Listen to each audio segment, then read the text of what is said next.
Ladies and gentlemen, gender nonconforming and trans deities, welcome and thank you for tuning in to another episode of the Hoodoisie. I'm your host, Ricardo Gamboa, or Ricardo Gamboa, and the Hoodoisie is radical in the time of Corona with pandemic issues. Pandemic Issues is our weekly collaboration with the Southside Weekly, where we give you the news and the stories and the analysis that big media is not around COVID-19 and everything that's happening in this stay-at-home, quarantine, reopening to allow casual genocide happening moment. I am, once again, I'm your co-host Ricardo Gamboa, or Ricardo Gamboa, just switching between my colonized tongues right here. Pronouns are they, them, or as I'm known in Europe, Bad Bitch University. And I'll let my co-hosts introduce themselves. I'm Charles Preston, Audience Engagement Manager for Injustice Watch. Notable Twitter troll. Pronouns, whatever said with respect. Pan pronouns, I'm into it. Charles got a blue check, which means his ass cannot tweet today because hackers, I love them. And we are we're super excited to have our guest this evening. We have from Organized Communities Against Deportation, OCAD, an organization that I've been following for years and that I respect so much, the one, the only, Rey Wences. And from El Foro del Pueblo, we have one of the Wonder Woman organizers that's been doing amazing work in Little Village, addressing everything from Hillco to Black and Brown solidarities in the wake of brown on Black violence during the protests. Let's give it up for Laura Ramirez. She's also my homie, also a hardcore. Also, one of our managing executive operations director, development manager. So we extra love her and we're super excited to have her. Thank you. She's an Aries, but don't worry. I'm fabulous, by the way. I'm a fabulous Aries. I just got a text from another Hoodoisie member, Liliana Chavarria, that let us know that Juarez voted 7-1 to remove SROs out of the high school. So let's give it. Let's give it for all the people that have been organizing. We are not here. I mean, we are here to talk about cops because it's country's run by cop logic. But we tonight chose entitled Precarious Borders, where we're looking at immigration in the age of COVID-19. So let's get started. Rey, I'd love for everyone to. I feel really like kind of like fan homosexual right now. I'm just really excited to have you. I'm smiling about the Rey, Organized Communities Against Deportation. Can you talk to us a little bit about the work that you all, about the work that you all do? Give us an overview of the work that you all do, and what does your organizing with OCAD look like up until now? Yeah. Thank you for the invitation. So again, I'm Rey Wences, pronouns they, them. I'm an organizer with Organized Communities Against Deportations here in Chicago since 2013. Just a really brief overview of how we've been working. I mean, we exist because there was a gap in the way that immigrant rights organizations were supporting people in deportation proceedings. And that gap specifically was that people with records or with charges, convictions, were not getting the support, and were being told that they could just like leave the country and self-deport because there was no way out. And so as an organization, and really coming from the undocumented youth movement, that was the Immigrant Youth Justice League back in 2009, OCAD is a space, an organization that focuses on fighting deportation cases without throwing people away. And that means that we're also very, very critical about the way that the police and interacts with other law enforcement agencies like ICE, HSI, investigative, and the FBI and other agencies. At the local level, the way that we are working now is really supporting people in deportation proceedings that are being targeted by the gang database, that are getting caught up in the deportation net, that are spending time in detention. And specifically, a lot of these cases are reinforced by either a grassroots campaign, such as like the campaign to erase the gang database, and other times it's also we're pushing for policy change at the city level. For example, we've been part of the work with the immigration working group to try to remove the carve-outs from the welcoming city ordinance that still allows police ICE collaboration. So if people believe that we're a sanctuary city, that's not actually true. So don't believe the mayor when she says we're a sanctuary city. That's not true. And then on the other hand, we're continuing to support efforts of freeing people from detention centers across Illinois, and some of the Illinois areas such as Wisconsin, that also that's another detention center where a lot of people from Chicago and Illinois get transferred. Wow. And so I want to clear some shit up right now really quick, Rey. It's a really important thing that you brought up, right? Which is that, even when COVID broke out, one of the things that Lori Lightfoot did was have a whole press conference where she said, she's going to make sure that that undocumented immigrants will receive the same benefits as regular kind of Chicago citizens, right? And part of that was, a lie, because that was already guaranteed in the welcoming city ordinance. But I think, the broader question is Chicago a welcoming city? And you said, it's not. Can you talk a little bit just about that before we kind of move on? Yo, me and Charles, we have Yasmin, our editorial producer, who is fucking brilliant and scripts out all these awesome questions, and we're we just more and more are just going off script. We do whatever. We love you, Yasmin. But yeah, can you talk to us a little bit about what you mean when you say Chicago is not a welcoming city? Yeah, I mean, the reality is that the ICE has had to get exposed by a lot of the grassroots organizing that has been happening over the years, with again the use of technology, tools of surveillance such as the gang database. So really what we're seeing is a lot of lip service that talks about how Chicago is this immigrant city. And this is also not an accident. This actually was started by Rahm Emanuel, that started this whole One Chicago. There was a whole public campaign around how Chicago was a really immigrant city, but then on the side, or on the other end, right, we were actually seeing the way in which police are continuing to use that ICE is continuing to use police resources to target people. And so no, Chicago is not a welcoming city in that sense, and it's also not a welcoming city to immigrants, when actually there's a lot of services that are lacking interpretation, translation, in not just Spanish but many other languages. And actually there aren't a lot of resources to support incoming immigrants, whether undocumented or people that come with visas to the country. Boom. Right. Right. Can you walk us through what is the Foro del Pueblo? Charles, I love that Ricardo makes you say that every show. Does it on give you class. No, I'm kidding. No, you're doing better. It's better than last week. I applaud it. Yes, thank you. So yeah, el Porto del Pueblo was created in 2018, actually by a group of, we're all volunteer based, and the purpose of it being created was to hold the elected officials of the 22nd ward accountable. So I don't know if you know that Munoz was in charge, Ricardo Munoz, under the reign of Daley and Rahm. Right. And basically he, along with other elected officials such as Chuy Garcia, right, really consolidated a lot of the Mexican American and Latinx power in Little Village and became super corrupt, right? And we'll go more into that in another show. I know we don't have enough time for that, but one of the reasons this was started because we, the women specifically who started it, understood that if we didn't, as residents of Little Village, come together and really hold these folks accountable, they were going to walk all over us like they did in the past 20 years. And well, they're doing it still, right? With Michael Rodriguez completely refusing to get on the side of the community to fight against Hilco, again, lip service, right? Saying, yes, I support you, I applaud you, but then absolutely having no support for the actual community members that are working on these things. And then the other piece is also around the Black and Brown unity, right? There was absolutely no support, no conversation. Actually, he worked with the city to allow the gangs to take over 26th Street and terrorize Black residents and Black folks that were coming into the neighborhood to shop while they watched. And then later on, 2 days later, went and put a banner saying Black Lives Matter, right? Again, lip service.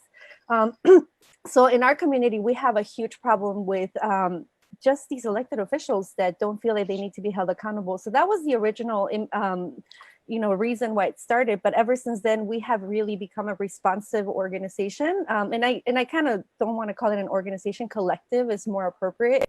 That really goes into defending our community, right? And the latest things were obviously Hilco, which we got poisoned on April 11th with absolutely no remorse or recourse on our part to be able to protect ourselves. To this day, we are still being told we can't go outside, we can't exercise, we can't open our windows, we can't have AC in the middle of a pandemic.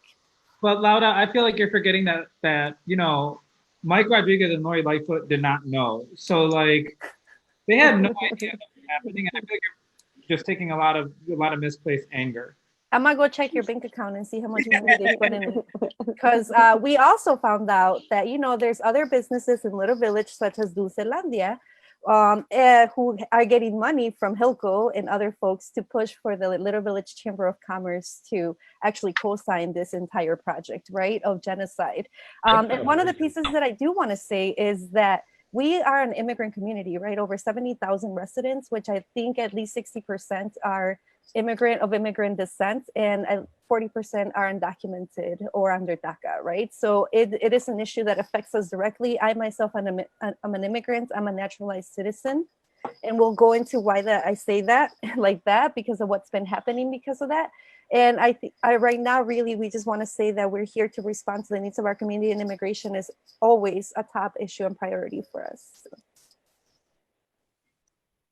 I'm an unnatural citizen because I have anal sex. So one of the things no, I mean, I think one of the things that is exciting about this show is kind of the that we're here with two organizers that a lot of people recognize, but that are also grassroots organizers and that do kind of a lot of on the ground movement work and know how to connect that work to and are always talking about connecting that work to larger national issues and also intersectional issues. And I'm saying that because I think one of the things that I'm thinking about right now are just even when we think about kind of even the pandemic, right? How is the pandemic, how has the pandemic the work that you do? And for real, how has your organizing changed? And Rey, how about you start us off? Yeah, I mean, it's definitely changed a lot of the way that we organize. A lot of our actions and activities have been changed to more of an online space and using digital tools and other resources at hand, such as like WhatsApp and Zoom, to interact with our members. Because the reality is that the majority of our members are undocumented, uninsured, have at some point either been in detention or had someone in detention. They're again being hit the hardest in terms of like also the economic crises, and we understand, right, that like there's also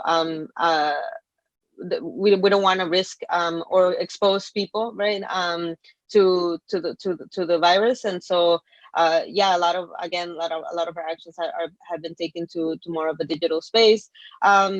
And then I think the other immediate thing that happened was that, I mean, just like everyone saw, like the lack of resources all around really had us on mutual aid efforts. And that's also what OCAD has been doing, fundraising and also supporting people that, again, are in deportation proceedings, undocumented, that are fighting their case with some funds. But we know that that's not sustainable, right? So like that's part of the reason why continuing shifting to push for policy change at the city level is really important. We're part of the Right to Recovery Coalition as well, and we're continuing to be involved in these conversations because we believe that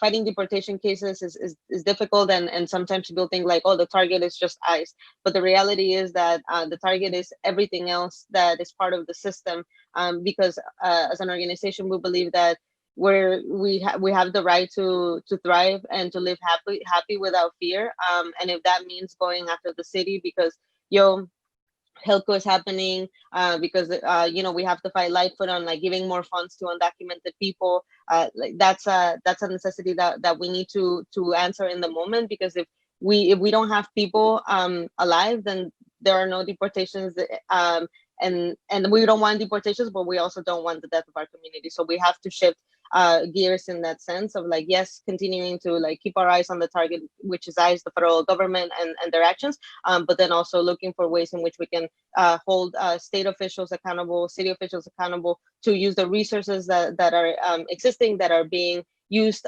for other projects and for the police, and that to be reinvested in not just immigrant communities, but all Chicagoans. That includes Black, Brown, and people that are really getting hit by the COVID-19 pandemic. Not the people in downtown or the more affluent neighborhoods. Right, those old town. Yeah, for us it was even worse, right? Like we had to literally go outside. So the day April 11th, right? It's what is it with these 11 days? But April 11th, actually, they exploded the old Crawford coal power plant, right? Completely sent a, we know there's the dust cloud that went over Little Village. There's reported deaths because of that are being investigated. Obviously not by the city, right? But by other lawyers and stuff like that. But one of the interesting things, right, is that at least I didn't expect to have to go out and organize physically and put my life in even more danger during COVID, right? I was like, I'm chilling, I am, staying out of trouble, I'm quarantining, I'm behaving, all these things, right? And then suddenly they do this to us. And I'm like, how can we sit on our ass when my son developed severe asthma symptoms? I haven't seen my son since May, because I had to send him off to live in Indiana with his dad, right? So the repercussions on a personal level were so immense. And as a community, that we couldn't just sit and do nothing, right? So our gut reaction was to do what we do, go out there and be like, no, you're not gonna do this to us, right? And because we did put our bodies on the line, and a lot of folks did that with us, right? In solidarity with our work, we were able, we went to Lori's house and we paid her a visit. And then the next day she decided that she was gonna give us a 6-month moratorium, which never happened, right? The week later, she was already still destroying this other parts of the power plant, which is still happening now, right? Now they built a wall so we can't see what they're doing, so they can do whatever they want. So I think for me, what was really egregious was the fact that we have to, we're already in danger of COVID, right? We're in a neighborhood that has one of the highest COVID rates of the entire state at the time. We also have, most of us have no health insurance or are underinsured, right? Most of us are unemployed because, we're essential workers or people who work in the restaurant industry. So at the time, most people were not employed. So combine all of this, right, with then having this serious environmental racist attack on us. And I think it just became again and again what happens to us in Little Village. We have to stand up for our lives, even put our lives at risk several times, right? Not just because of the dust, but because we were being harassed and attacked by truckers, by people who were against our work, right? Literally pushing mothers to the ground and trying to beat her in front of her children, right? So we experienced a lot of violence, not just from the states, but also from people who are literally brainwashed to think that putting the Target Distribution Center on Pulaski and 32nd is gonna bring them jobs, right? When we know what it really is gonna bring is a lot more lead, which we already have the highest lead concentration of lead cases in the entire city. And I wouldn't be surprised if it's in the entire state. And we also have one of the most under-resourced school sites, right? Because we're based on property taxes. So I just think that all this perfect bomb, this combination, forced us, and again, we're mostly women, right? So that's one thing I really want to really recalcate, because we have to understand that we continuously have to put our bodies on the line to defend the well-being and the livelihood of our community. And this is not new. We've been doing this, since I started doing this in 2004 with the school closings, right? And it hasn't stopped. So one of the pieces is almost exhaustion and just this deep, deep sadness that no matter how much we do, there's so much more to do. And the worst part is having to defend ourselves against our own people. And by our own people, I mean our elected officials who are Latinx, who look like us, but do not have our consciousness, right? So I think it's just really disappointing. It's incredibly egregious. And I think it's a human rights violation, to be honest, what they have been doing to us in the middle of this pandemic. Yeah, I'm sorry. My man is just here dropping me off a cocktail without his shirt, just walking around this crib naked. This is inappropriate and it is unprofessional, and I'll do better. I think one of the things a lot of them thinking about is that, like, when you're like saying that is because you were involved in the you were working with the moms in La Casita and those school closings, as well as the diet hunger strike. You were one of the diet hunger strikers, am I correct? Or No, I wasn't really involved with the diet. I mean, I knew the folks, but I wasn't one of the organizers. I just supported. Who was Yeah. who was one of those hunger strikes. Mhm. I was making up stories. That's fine. You know, I can't stop eating, so don't put me on that. Yeah. What are you thinking, Charles? Take it. So we're trying to get issue specific. So with the persistence of COVID and the cruelty of our administration, we witnessed like a much preventable loss. 138,000 people have died in the US alone with COVID. But with US agencies like ICE doing what the fuck they do in terms of like conducting business as usual, they're including deporting about 40,000 immigrants since March, which is fucking crazy. More lives have been at stake. And so I think we want to really get down to, you know, what the fuck we're actually dealing with. And I want to start with like kids in cages or like detention centers. And one thing that has been coming up is Heartland Alliance. What do people need to know about detention centers in Chicago? And it's probably specifically Heartland Alliance.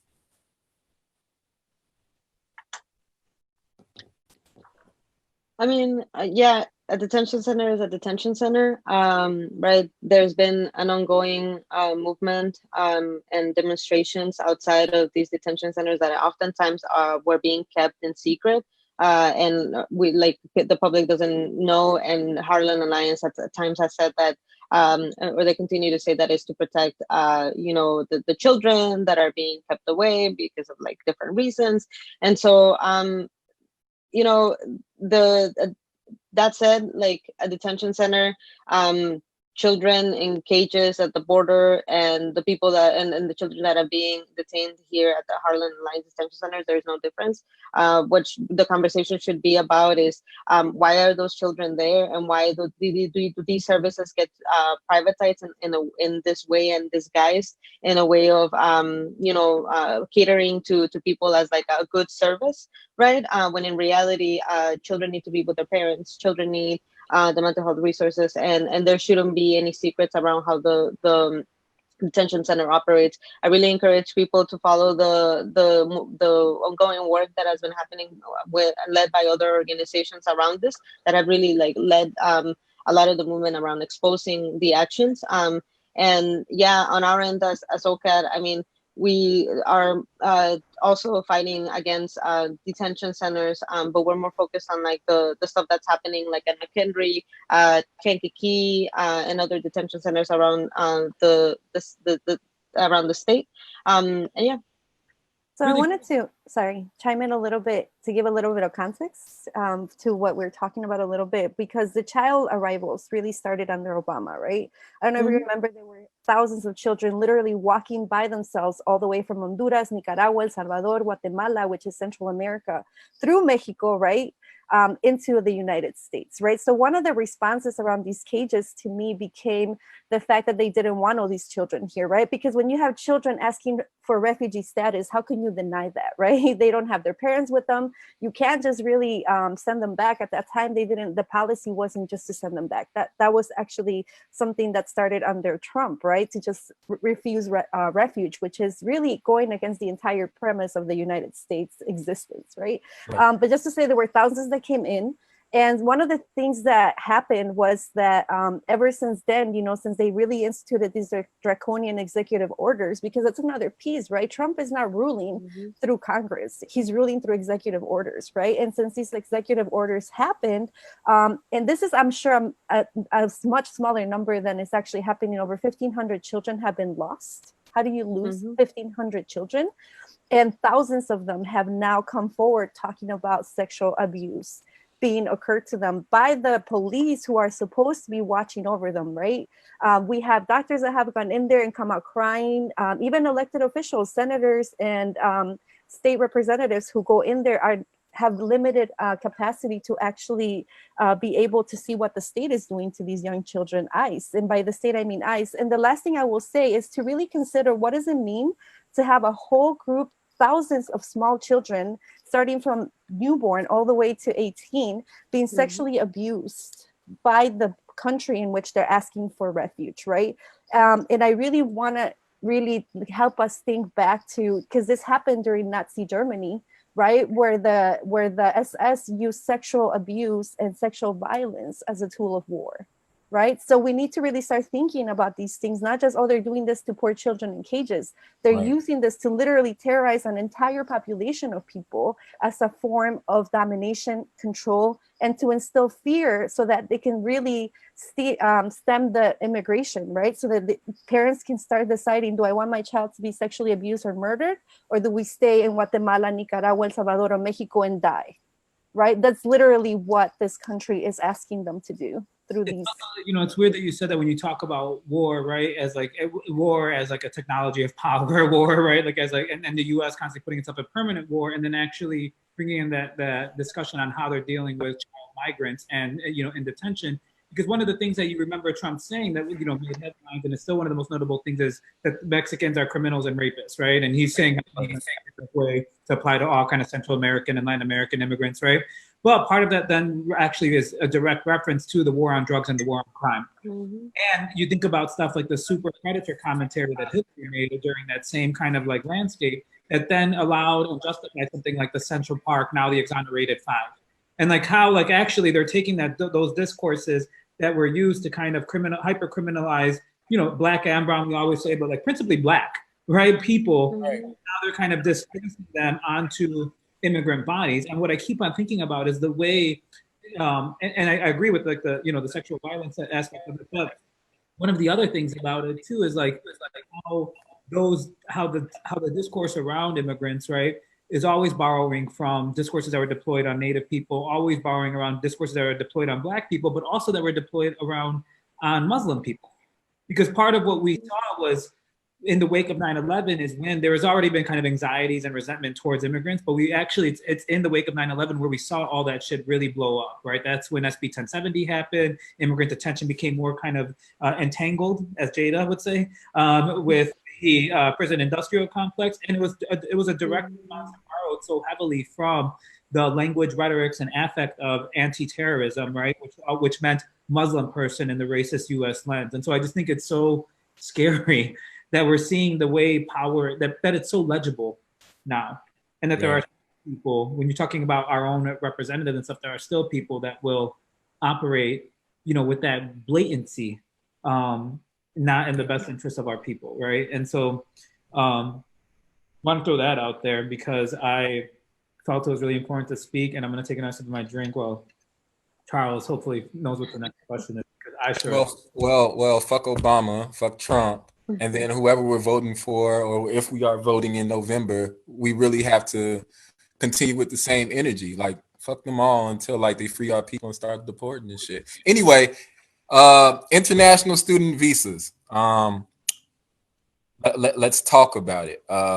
What does this action, I mean, on July 6th, a new policy stated that international students who took a fully online course load during the upcoming fall semester could face, quote, immigration consequences, including but not limited to the initiation of removal proceedings, end quote. As of yesterday, thanks to a lawsuit put forth by Harvard and MIT, the policy has been rescinded. What does this action signal for the future of students who are on visas or DACA? I mean, again, this is like, we live in a fascist state, right? And so this is part of it, right? That they're trying to take control of everything and anything, and to specifically target people like us, right? And so what this one, I think like it's really important to highlight how quickly universities moved to denounce the Trump administration, but yet there are many other things that they're not quickly about taking action on, such as you know, right, the support that TAs and other people in the staff or they don't get, the lack of resources for immigrant students and other students from other communities. And so I think like it's great. They should put some of their money into like this legal strategy to try to hold you know, the federal administration accountable, and at the same time they should do more because I hope that, you know, that this is not over, that they're actually putting more resources into protecting immigrant and undocumented and people with DACA students, because at the end of the day, like, they cost a lot of money too. And so this is the least that they could do, is really like use the resources to stand up to the Trump administration. So let's like, great. And then, you have a lot more work to do. And I also wanted to mention that on June 11th, there was an emergency coronavirus act, I believe, that was passed. And actually what it did is it barred colleges from providing relief funds to foreign students, as well as undocumented and documented students, right? The students that have DACA. So basically it's like saying, if you're not here under this immigration, like legally what they like to say, right, documented, then you have absolutely no access to any of these services that might save your life, right? So let's say that they are allowed to stay. If you still can't access any aid or any support, then what is that student going to do here if they can't work, if they can, you know what I mean, support themselves, right? And I do want to always, kind of chime back to the historical context of immigration, right? Since this country was created, immigration has been used as a tool to really let us know how the people in power feel about a specific set of folks, right? That they can decide, and it's along the lines of race as well, right? And we can go into that later, the way that different immigration acts, naturalization acts have been under racial lines, right? And how they have chosen and picked who gets into this country based on whiteness. The approximation of the people who ask for that documentation and to their whiteness, or what white supremacy is what allows for that, for immigration to either move forward or stall, right? So I always want to bring that back, right? That we forget that in 1790, the Naturalization Act of the United States said that it was only for free white people, right? And they actually had to pass a Naturalization Act for Black freed slaves in 1870 for them to become citizens of the country that they were born in, right? And even that's been questioned and scrutinized and used against folks since then, right? So I just want to make sure that as we're always talking about what's happening now, that we root in the past, and that we also remember that race and gender and class are incredibly important in the decisions that are made in terms of immigration policy. And it hasn't always been Mexicans. However, we have been severely affected because of the proximity to the border, right? We'll go into that later. Wow, she got an We'll go into that later. She know the program. She got the Lao agenda up in this. Yeah. Speaking of agendas, let's talk about the ICE agenda. And speaking of historical context, you brought up Nazi Germany earlier, and the way in which that type of fascism brought a kind of hysteria and a kind of vivisectional, right, or neighborhood types of violence and policing. One of the things that we know just happened recently this past week was ICE announcing that they were going to be doing 6-week training academies to train citizens on how to hold and detain undocumented. So it's set to begin. But what has been, let's talk about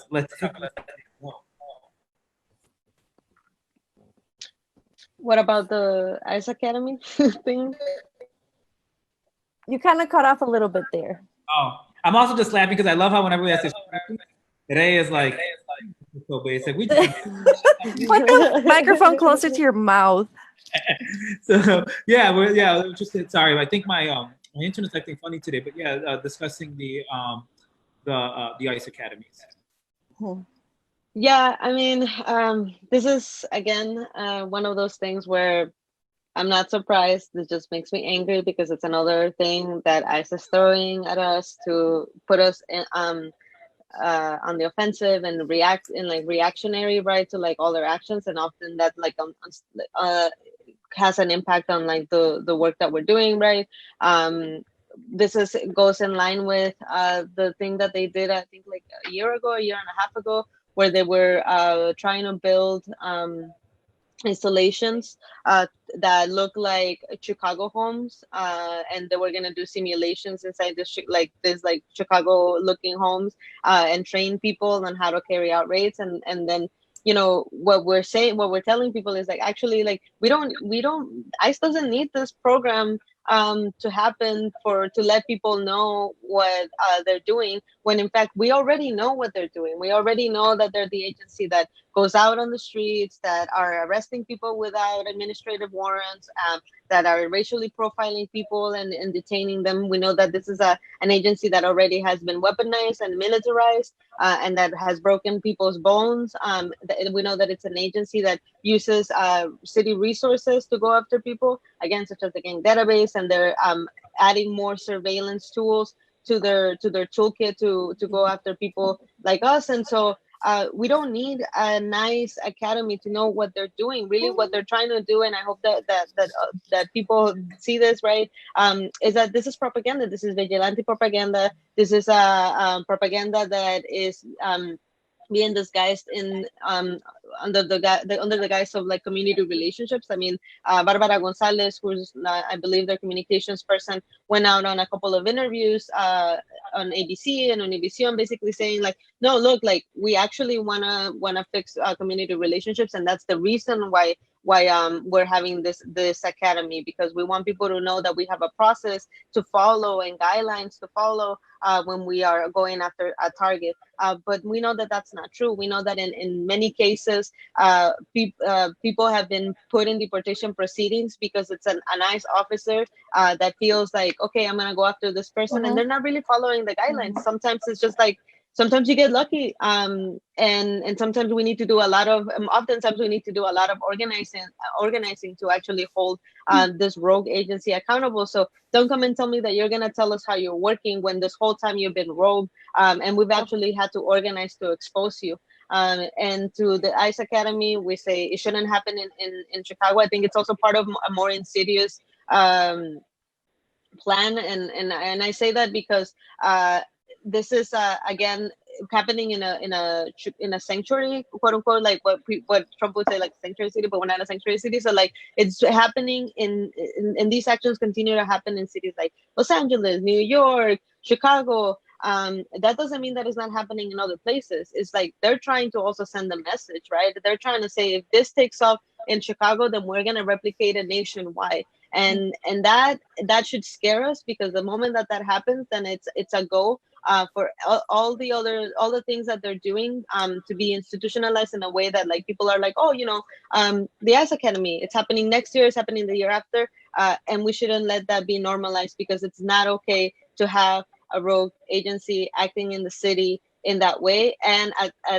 really it's an agency at the hands of a fascist president. So the repercussions of that, of what could happen if then these citizens get granted extraordinary powers under an executive order to then like go and enact whatever they learned in the academy. I mean, that's the level of thinking that we had to do. Like, what is this action going to lead us into, or what do we have to prepare? Because really, we cannot trust the type of messages that ICE or CBP or the Department of Homeland Security are spilling, because we know that they're an agency that actually has been existing to terrorize and target many communities, and we as people, right, as a queer, brown, formerly undocumented person, like I don't feel safe knowing that this agency continues to grow, and that there and that it almost feels like we have to again hold also like continue to hold our elected officials accountable, because this shouldn't be happening. Like how does this happen? And like today quickly the representative might quickly introduce an amendment to the appropriations bill to basically stop all funding to go into this ICE Academy thing. So that's great. But really, we should also be talking about how do we defund ICE? How do we defund CPP? How do we dismantle DHS? Absolutely. And I'm really glad that you mentioned that connection, right, between ICE and the police, because they are, in Spanish, we say la migra, la policía, la misma porquería. Like ICE and the immigration are the same shit, right? So I do want to kind of chime in. Sorry, Charles, that I interrupted, but I do want to say a couple of things, right? That when you were talking, right, I thought about like state-sanctioned KKK. Right, it literally is what that is the persecution of citizens by citizens, right, quote unquote, of people who are thought of as undesirable or dangerous, right? And it's the extinction, right? It's literally the state is saying, we're going to give you the tools and the trainings to be able to go hunt people who we don't want here, right? But in essence, what they're creating, and they have done this, and I always talk about Latin America, because I think if we look down to Latin America and Africa and Asia and what they've been doing there, we would know what's coming for us, right? Which is to create paramilitary units that are basically state sanctioned, right? Who are rogue, who can function outside of the premise of the law, right? But being covered up and sanctioned by them, right? So it's literally the cop no longer needs to wear a KKK hood. They just need to join the ICE Academy, right? And I think that's exactly what we're talking about, right? We need to name the things as they are. We are under a state that considers people who were not born here, and even those some of us who were born, not us, but some folks who were born here, enemies of the state. And that is how they're operating, as people who are not just disposable, but that are a danger to the very foundation of this country. And just as a reminder, January 27th of this year, there was an act called Protecting the Nation from Foreign Terrorists Act, right? And what it did is actually cut the ability of people to ask for refugee status at the border. So in just 3 months or whatever, since March, since it was implemented, it has blocked over 43,000 people at the border from asking for asylum. And this is what they're doing. They're dying there. And there's a lot of Haitian refugees. There's a lot of African refugees. There's a lot of East Asian refugees that we're not talking about, that are literally dying of hunger, thirst, and famine at the border right now. Thank you, like, for that, Laura. I feel like I'm like getting schooled, and like, you know what I mean? Like, just like information, and like, great, like, thank you as well. But I think one of the things I keep on thinking about, and like, you know, I'm glad that like we're able to have like such a thorough kind of intersectional conversation, you know, because one of the things I do think about is the way the state does shuttle between how it's refining its technologies and its forms of violence between different populations. Because what we're seeing with the ICE Academy, for me, it could not be possible. What the state learned was that, you know, in the past handful of years, is like when you think about something like Trayvon Martin, was that citizens, given the ability, would be more than willing to kill the racialized other. Right, and so they actually saw, when like you create kind of like liberal gun laws and things like that, that one of the things that happens is you don't need the kind of you don't actually always need the police to kill them. That there'll be more than racist white people or Latinos if you're George Zimmerman, right? And I think that's important to note, right? Or on 26th Street, that would go ahead and kill Black people and attack them for the state. You know what I mean? And kill, you know, and so with that, it's so interesting, like, at how kind of what they're taking is that vivisectional and neighborly type of violence, and then deploying it, you know, in a re-scrambling it and remixing it again on the immigrant, right? And we actually saw that again in the wake of 9/11, in which there were, you know, Muslim individuals and you know, Middle Eastern people, or even people that could just be perceived as such, right? That were kind of the target of hate crimes by everyday people. You know, and so it's just that same type of like, what's the thing, that Three Carmani that they play? You know what I mean? Like on the train and shit, and you know, of violence. I'm gonna make sure that. Hold on, I'm gonna grab my charger right now. Charles, you get to that position? Is that cool, everybody? I'm sorry, y'all. I'm just being unprofessional. Okay, being professional. That's we're on brand. So I was thinking about like how city officials characterize the issue of DACA, the issue of like dreamers, the issue of immigration, the issue of undocumented peoples in general. In your analysis, how has the city locally just characterized it?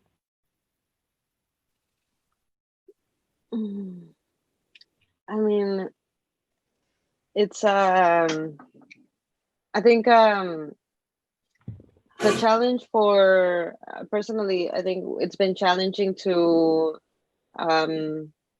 expose the way in which this mayor and other mayors like Rahm Emanuel are using the immigrant community to put them like put themselves paint themselves as these like progressive elected officials, right? I mean, Mayor Lightfoot ran on this like progressive campaign, and she was supposed to have already raised the gang database, and she was supposed to like have removed the carve-outs from the welcoming city ordinance. But we're not seeing that. We're actually seeing that time and time again they've been putting the brakes on the movement to try to get these things passed. And it's I feel like they do the minimum. There's still many DACA recipients that again are lacking the resources, and the city is actually putting resources in the wrong places, and is using these opportunities, such as the announcement that like every time that Trump does something, Lightfoot goes on the attack and says, Chicago, that's not going to happen here in Chicago, or Chicago is like more friendly to all the immigrants and also to the DACA recipients. And then when you really look closely, you realize that that's actually not true. And what happened to that picture of Lightfoot and Trump? Did everyone forget about that? Like, so I think it's opportunistic, the way in which some elected officials just pick and choose what's hot in that moment, what is the hashtag, and what's and then they kind of echo some of the demands that people on the ground are pushing for, but really it's like 10% or 5% of what we're actually asking for. And so it's disappointing. It does get tiresome. But I mean, we're not gonna change things if we don't continue to organize and to make these connections. And so, one of the things that I really like inspires me is just that the shift also in the way that we've been talking about dreamers or DACA recipients, right? Like there was a point early on when DACA was announced, where it almost, and even before that, where there was a movement to kind of pin parents and their children against each other, right? Like where they were saying like, oh, we'll give you the Dream Act, but you have to kind of like denounce that your parents brought you right against your will, like you're the poor child that like needs protection, and the U.S. is gonna come and it's gonna protect you. But then it had all this content that it was actually going to be really harmful in the long run, right? And so undocumented youth throughout the years have been also developing more critical analysis around the types of policies that they're getting supported at the federal level. And so the Dream Act hasn't happened. And now the undocumented youth movement is in another place where they're not just advocating for themselves, but they're actually advocating for broader change that includes the parents and everybody else with convictions, with charges. So we're not at the point where, and sometimes it happens, right? Like it's still, I think, a fractured movement here and there. But the reality is that we have made some progress in terms of making sure that there's space to have these conversations, and then there's that movement of people that are not just going to take the Dream Act as like, great, we have the Dream Act, or that are not going to take comprehensive immigration reform without being critical about what it actually means in the long run for not just the immigrant community, but for the entire country. Yeah, I think that it reminds me when you were talking about back to even the way that they're dividing and conquering, right? The way that now they even did it within families, right? It's like the child has, documents, the parents don't. It's like, oh, well, you're the immigrant, you're the criminal. I'm just here because you brought me, right? And just to think about that, right? Literally asking the children to turn against their parents for trying to give them a better life. Like there's nothing much more unconscionable than that, right? Mm-hmm. And continuing to really prey on the needs. And so coming to elected officials, what I think is what I always taught, right? That they prey on the needs and fears of communities in order to advance their own, their own deals. And let's put it bluntly, right? Elected officials are getting paid by these corporations to advance whatever projects they have at hand. I'm sure somebody's making money off of creating these ICE academies. And that's why I want to know who's getting paid to actually run these, who's getting paid to build the buildings, who's getting paid to do security for them, right? And I think that that's where we need to go, to follow the money, understand who really is behind these policies and who it's going to benefit in their pocket, right? And I just want to read something that my really dope Foro del Pueblo colleague sent me to make sure I read it on the air, Rocio. She said, the mayor's continued call for more policing, for turning schools into police training stations, aka academies, for allowing a new cop academy in the city is responsible for making this an open invitation to ICE to use Chicago segregated communities as a testing ground for their vigilante pilot program. She has criminalized poor people across the city and has made it welcoming for ICE to come into Chicago. So yeah, thank you, Lori. Yeah, I mean, we wanted Rocio. We didn't want Lori on the show. Actually, I do want. Rocio. We wanted Rocio on the show, and she wasn't able to do it. But I got the same text, and I was like, "Yo, like, I love us." But I think one of the other things, though, too, is like even some of those distinctions are really clear, right? One of the people that's running the recovery task force for the city of Chicago is Evelyn Diaz, and Evelyn Diaz, we know, is one of the people that runs Heartland Alliance, which is in fact one of the people that are that right now has babies, has children caged right now, and is getting money to cage our children. And so I think it's so important because Heartland Alliance is such a benevolent facade, and there they are in Brownsville caging kids, that are hyper exposed right now, that are getting the mayor's money, who also then pretends to be down with immigrants, and with the progressive agenda. And it is the most insidious thing. So hashtag Lori Lightfoot, capital L. Feel free to share it, and also call out Heartland Alliance. Right, these are really simple things you can do on your Twitter, on your Facebook, to like let people know. We'll get to calls to action at the end, but that's just one right now. If you want a bonus call, if you were that overachiever, then go ahead.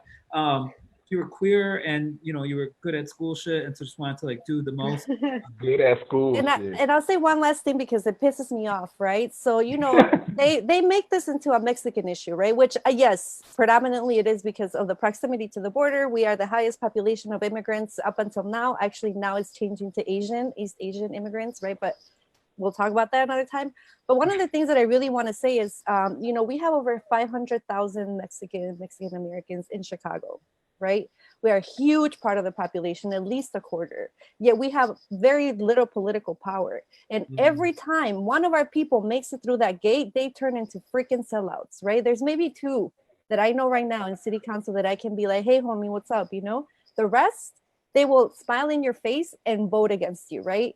And I have seen them, right? And I just want to say how visible this is for us, right? If you look at our schools, if you look at our parks, if you look at our community, there's no trees in Little Village, right? It's full of trash. I mean, it looks horrible. So I think it just tells you the neglect and the lack of concern by our elected officials who are Mexican American, right? And even Latinx who wear the banner and do the little Latinx parties and do this Fiesta del Sol and whatever it is that they want to do to make us seem like we are a united community. But at the end, they underfund our schools. They criminalize our children. They literally put them to work before they're supposed to. And they do all these other ways in the form of policy to ensure that we are not free, that we continue to be malnourished, maltreated, and easily disposable. So no matter what the hell they say, at the end of the day, their policies speak louder than words. And the way that they vote to kill us, to poison us, and to continue to jail us says more about the way they feel about us and what they think about us and themselves, because they're sellouts, than anything else they could do. Right, and by sellout, for those that don't know, sellout is a word that means Jesus Chuy Garcia, it means Mike Rodriguez, it means Rick Munoz, it means Maldonado. Yes, that's exactly what it means. Jesus Chuy Garcia, Jesus Chuy Garcia is a sellout. Rick Munoz is a sellout. Mike Rodriguez is a sellout. Maldonado is a sellout. Luis Gutierrez, these are some hot ass messy drama queens, each and every one of them. A mustache does not make you a good person. So I just feel like it's really important to give that really robust political analysis before I ask this. Which, I think, one of the things that I'm also thinking about is like, right now, it is so bizarre in the way in which human sensibility, I believe, is being changed, particularly in this country. And already this administration had done that by creating schisms in credibility and schisms in truth, right? Like with even notions of alternative facts. And like right now, we are bombarded by news cycles that are never ending. And actually people are acclimating to consuming them. Since so many of us are kind of like, at home, taking precautions, things like that. And so why I'm saying that is because like it's easy for major information to be missed or misconstrued or simply silenced, right? You know, Rocio sent me another text, and one of the things she said is, you know, Lightfoot right now is able to tweet about, you know, about going against vigilantes, you know, capitalizing off the news cycle, taking this kind of gestural stance, but also like hasn't really passed a real welcoming city ordinance.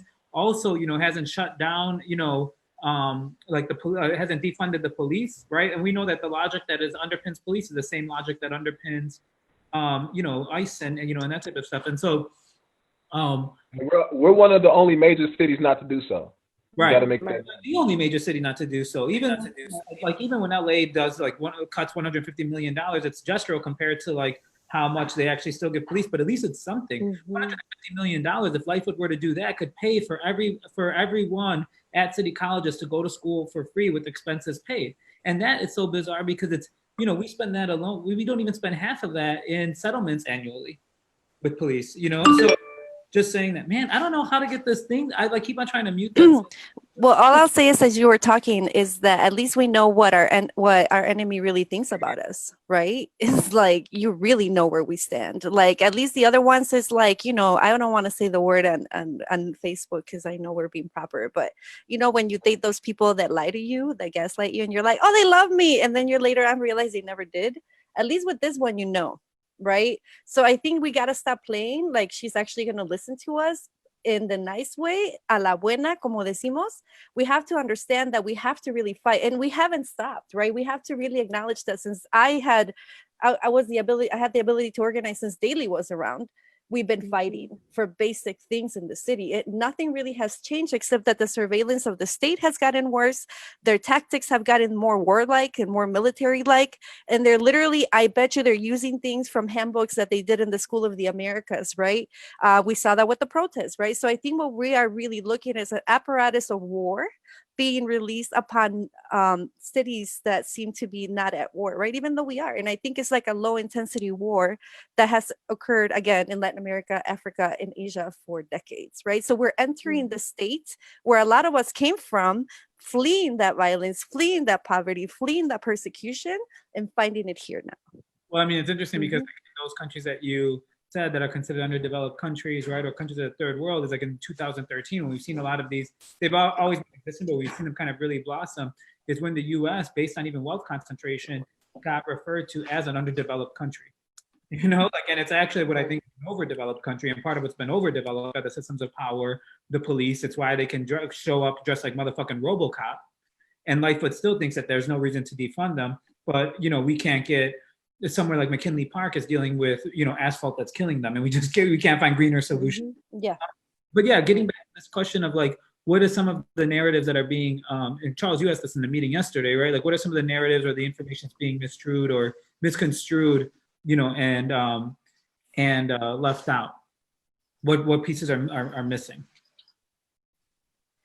I think one of the pieces is when we talk about Black and Brown unity, right? There isn't a lot of conversation around Black immigration. And we have to really go there because there's a lot of folks here who come from Africa and other parts of the world, not just Africa, from Haiti, from Latin America, who are Black folks, right? And we also need to know how the state operates, right? You know, I'm very light-skinned. When my mom went to get paid, you know, a visa in Mexico City, literally she was one of the only people who got a visa, and she told me it's because we're light-skinned and we can't, you know, they like us, right? Because we're light-skinned. Everybody who was darker than us didn't get anything. Right. So understanding that these, you know, protections, right, that they talk about, I think the narrative is, again, going back to that law that got signed, the act, protecting the nation from foreign terrorists. That's a naturalization law. Like there has never been a law other than the Chinese Exclusion Act of 1882 that specifically mentioned the fear of a specific race or a specific ethnic group, right? And I guarantee you, right, that a lot of this falls under the lines of, you know, race, and we're not talking about that, right? We make it seem like immigration is exclusively a Mexican or Latin American issue, and yes, to a large degree it is because we're on the same continents, but it isn't. right? And I think we really need to look beyond that, because otherwise we're going to continue to break it up as, I'm not being affected, therefore it doesn't matter to me. And one of the pieces that I want to also mention, right, is again, there needed to be a naturalization act to give Black folks citizenship in the US. And all I will say is that just like it was given, it can always be taken away, right? It's a tool. And, the last thing I will say that has been horrifying me, right? And I'm in this show, that about a year ago, they started to look at people who had naturalized citizenship and taking it away, which is unheard of in the history of the United States. Once you're a naturalized citizen, you're supposed to be like a real citizen, but they're showing us that we're not. And that at any point, for political reasons, they can literally go and take away your papers or your documentation and send you back to a country that you might not even know anymore, right? And they're doing that right now, right? Because you are one of the few people that I let see me during this quarantine period, and I can't be having you over for dinner once a week if you're gonna be getting. So I want you coming over for dinner. So what? So if I'm undocumented, you won't have me at your house? Is that what you're saying? No, that's not what I said. Well, I just said I don't want you getting denaturalized up in this. Well, that's why we got you. That's why we have each other. What we need to understand is that they're going to come for us at some point in time. We can't be so naive to think that we can say whatever we want and they won't pay attention. It's happening already in our community. They're using immigration as a tool to silence people, right? They just did that with the deportation of one of our comrades. I let Rey talk about that. But I definitely want to, remind ourselves that we're not safe and we're not free. And there is no guarantee that any of us, either born here or not born here, will have the opportunity to continue to speak our minds freely, because they got our number, right? So we can't be naive.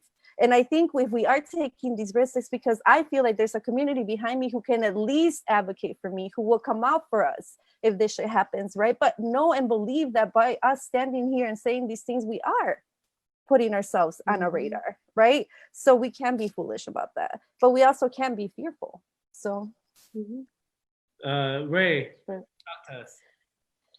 Yeah, I mean, I think so the news, a lot of stuff. I wanted to maybe focus a little bit more on the on the narrative around things that we are winning in a way, so yes, Laura alluded to Beto's case. Beto is an OCAD member. He's also the brother of one of my friends and colleagues here in the organization.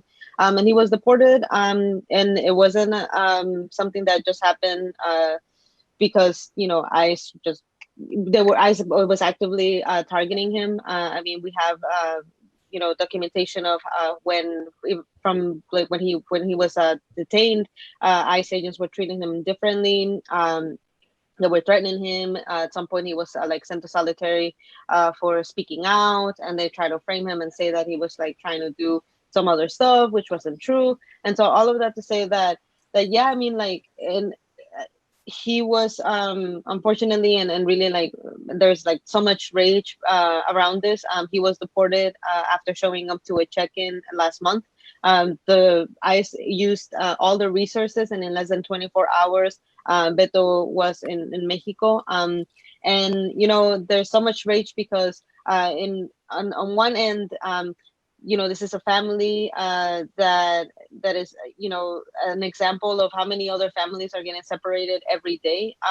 And this family organized and has a community supporting them. And all the work and all the pressure that was created to support Beto yielded results, because at the end of the day, he did get released from detention. But we saw how ICE retaliated against them. And they retaliated in such an insidious way, such a violent way, right? Because they even lied about it. They told them that they were just gonna have him at the check-in, take his fingerprints, and then they were gonna let him go, and all his other check-ins were gonna happen in Chicago, and that was a lie. I mean, as soon as he showed up, we got a text from his attorney that said he's been taken, and then again within 24 hours they moved all the resources to deport him. And so while that's still very fresh, we're a community that and we're a group that really believes that organizing we can win. And one way to reframe this is by actually saying ICE felt really threatened by the possibility of Beto changing the way that people are organizing, right? By making the case around why DACA is a protection of deportation. We had gotten a lot of public attention as well. And we feel that this was really retaliation, but also it was a way to silence the struggle that Beto and his family were leading, because we were winning, because Beto was winning. And so there are other instances throughout the country right now where we're seeing how undocumented people, undocumented activists are getting targeted, such as the case of Maru Villalpado in Seattle with Resistencia, where literally they they wrote in the report that, oh yeah, we've been watching her for a while. Right? Or the case of Maxima from an organization out in Phoenix, Arizona, Puente, who was attending a protest and then got literally, I think, taken out of her car, and then put in deportation proceedings by transferred to ICE by the sheriff there, Pinzon, and then was transferred to ICE. And so again, I feel like it's like this battle, right, where like we're trying to resist, we're just continuing to organize, and we may be moving a little bit, we may be winning a little bit, and then they try to come and snatch some of the people that really are examples of like what radical organizing, the changes that radical organizing can bring to our communities. And so I also wanted to also just shout out and talk about well, yesterday was non-binary day, yay, right? And also wanted to shout out that like there are one of the things that gets misconstrued about the movement, really the immigrant rights movement, is mostly straight, heterosexual. I don't know if people know, but like a lot of the organizations on the ground that are doing really dope work across the country against deportations and detention centers. A lot of their members and leaders are queer, non-binary, trans, right? And so I think like also shouting that out, because many times we and women too, right? And so many times we don't also lift up that area, that identity of the immigrant rights movement. And so that's why when we have, you know, your Chuy Garcias or your like other officials, elected officials that look like us, it's like, oh, they look like us, but really they're not the ones that are doing the work. It's like all the people behind them that have been actually that are holding them in that place.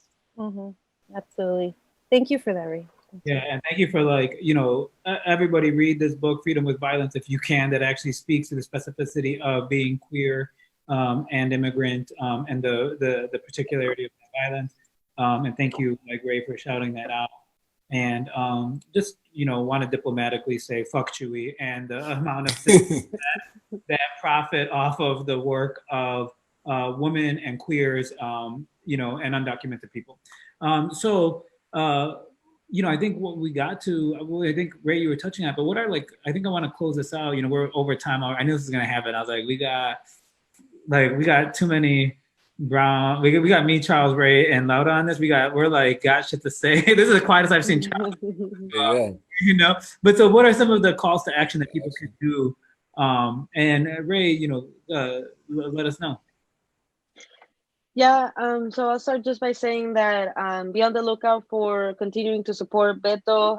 You know, his case is not over. Even though he was deported, there are still ways that we are going to try to bring him back. And so we're going to have to also hold elected officials accountable, and ICE and USCIS in this case to do that. So be on the lookout for that. And then just an immediate like call to action right now is like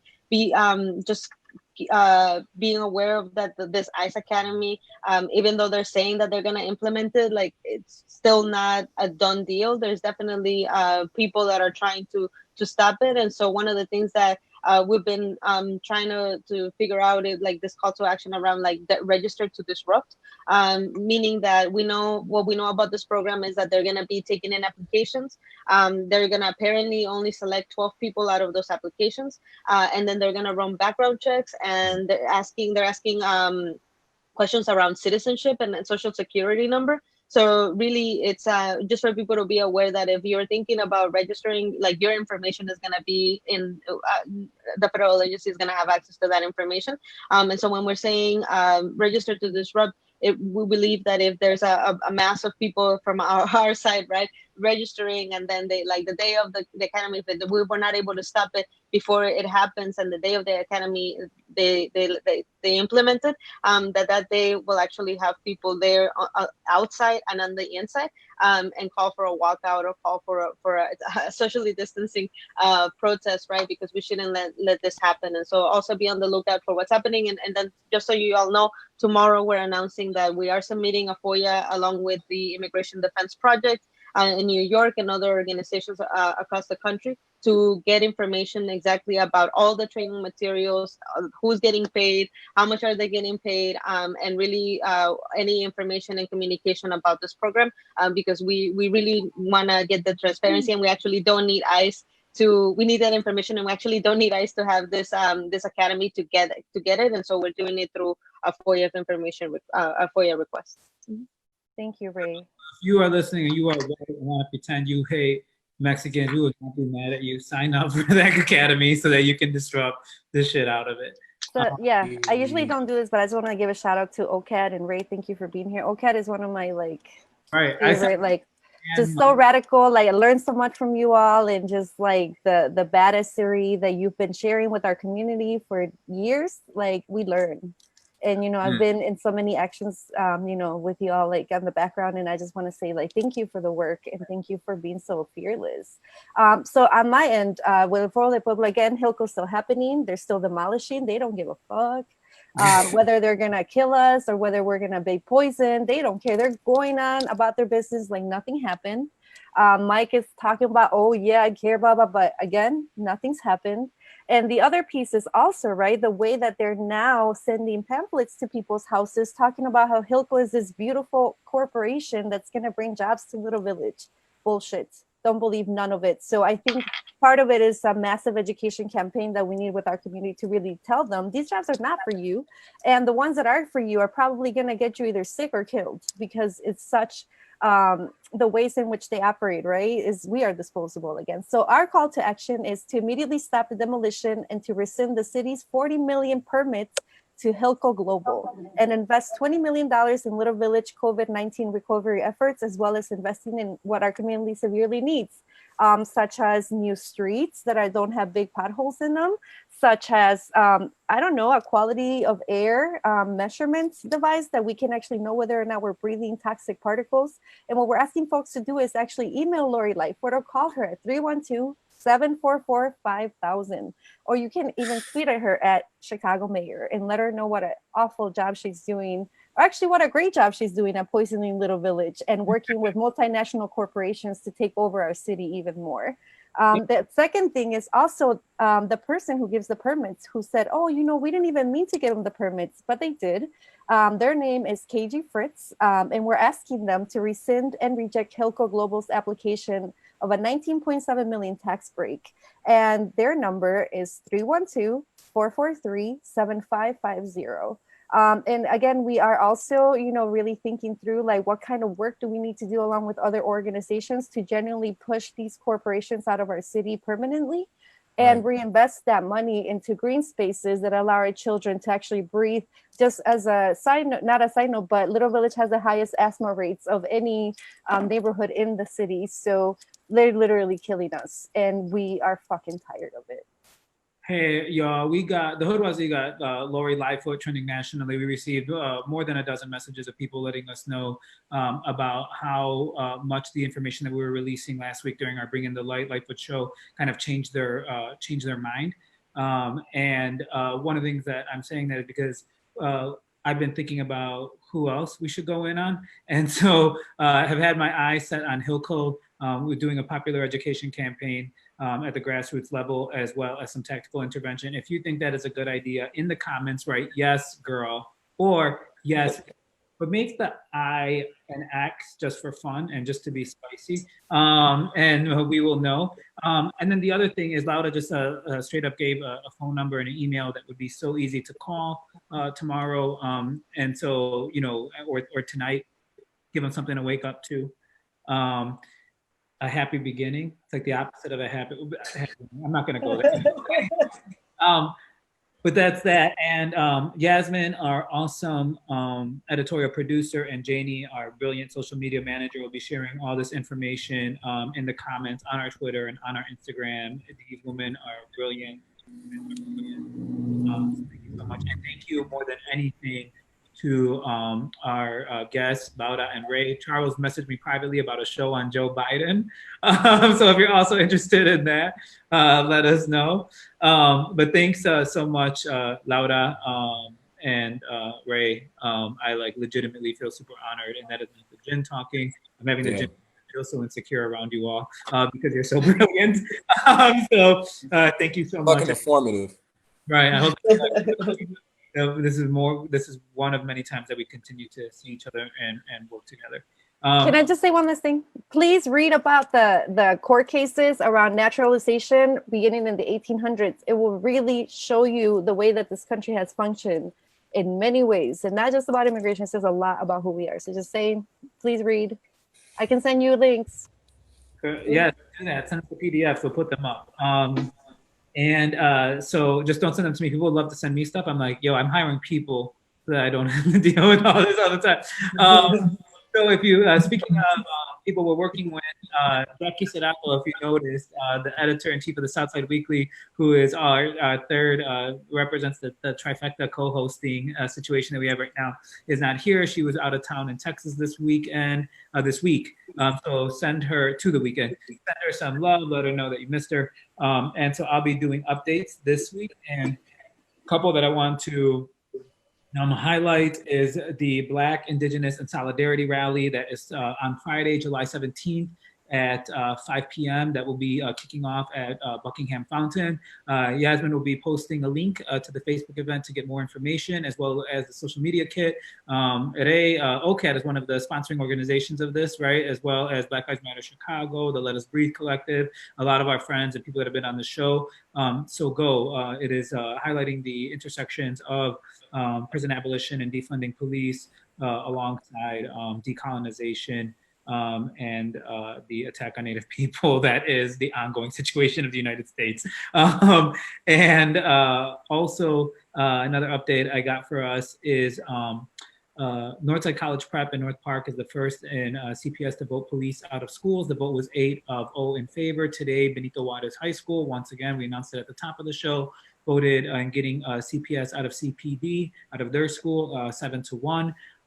What I want to invite everybody to do is to be vigilant, because a mayor who has been so insistent on upholding police, a mayor that has watched every country make some type of, even if it's just a performative gesture, defunding to police, and has insisted on uplifting police, is a dangerous mayor. And I guarantee you there will be some type of not even regressive action, but some type of action to stymie and create some obstacles for these type of votes, these LSC councils, from being able to actually realize getting CPS out of their schools.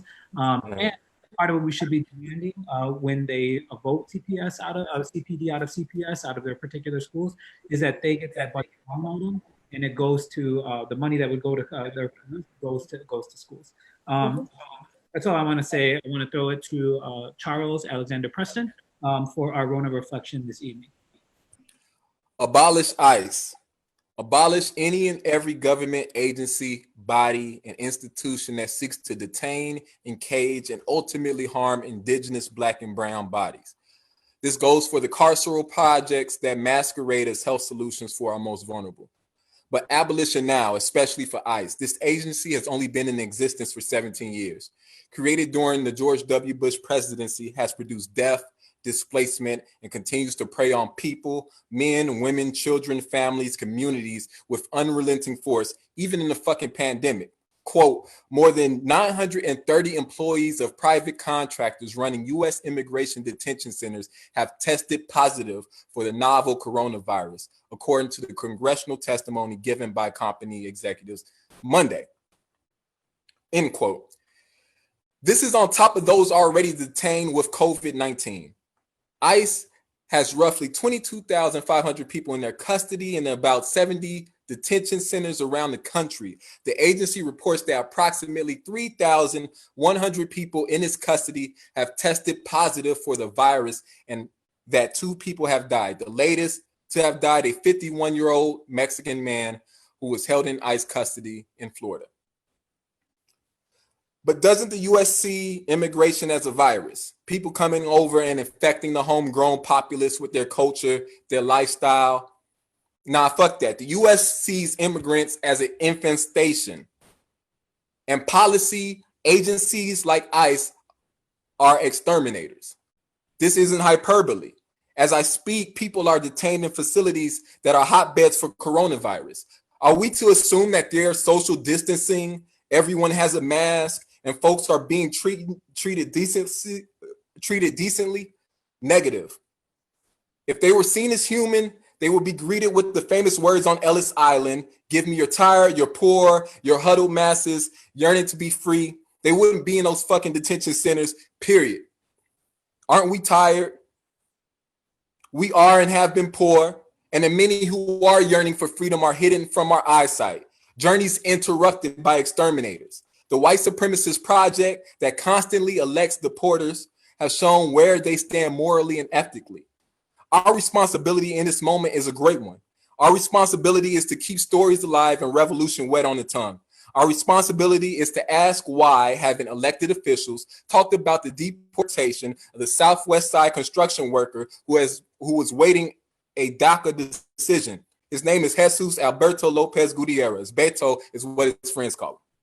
Our responsibility is to ask Lori Lightfoot what's up with Heartland Alliance and why haven't she spoke on it since she is a progressive leader and this is occurring in her city. Our responsibility is to make some fucking noise about the enforcement and removal operations Chicago Citizens Academy, a 6-week program in September to essentially just boost ICE. We raise these narratives for the undocumented because we cannot afford to let these issues fall from public eye. Remember when ICE trauma porn was constantly on our TVs? Kids in cages. Remember that fucking feed the children aesthetic that was pushed by corporatized media and nothing came of it? It's because we must be the ones to constantly shout this as continuous violence, killing and displacing our people in real time. The time is now to abolish ICE. Let's give it up for Charles. Thank you, Charles. That made me almost cry. Thank you. We It's really true. back next week, of course, next Wednesday with our show. It is on radical parenting, I believe, and so come and tune in for that, radical parenting during the pandemic. And also just want to give a shout out once more to our guests and to our audience for always for being so devotional to justice and to a radical vision of the future. If you can follow Laura and Rey's work, if you look up OCAD and Foro Del Pueblo, and let's also take a moment to uplift Beto and everyone else that's in detention right now and in deportation proceedings. Thank you so much for tuning into the Hoodoisie. We love you all. See you next week.